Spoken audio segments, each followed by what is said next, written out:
আজকে মাসি আসেনি, তাই জন্য আমাদের শ্রাবণী কুক ম্যাডাম রান্না করতে চলে এসছে। দেখা যাক কি রান্না করছে আজকে।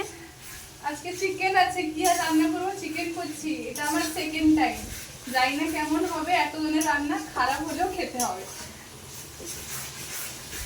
মশলা কষা হয়ে গেছে আমার, মাংস ফেলছি এরপরে। কি ভারী দেখছিটা, আমার ফেলতেই অবস্থা খারাপ। যারা এত এত মাংস রান্না করে কি করে ভগবানই জানে। এটাকে সব থেকে কষ্ট কাজ আমার জন্য, এটাকে নাড়া। কি রে শ্রাবণী, কষা হয়ে গেছে? হ্যাঁ, কষা তো হয়ে গেছে। দেখতে তো মনে হচ্ছে ঠিকই আছে, কিন্তু খেতে কেমন হবে ভগবানই জানে। খাওয়ার পরে জানাবি, ঠিক আছে? ঠিক আছে। কেমন হয়েছে বল চিকেনটা, রিভিউ দে। আর তুই খা দিয়ে করে বল।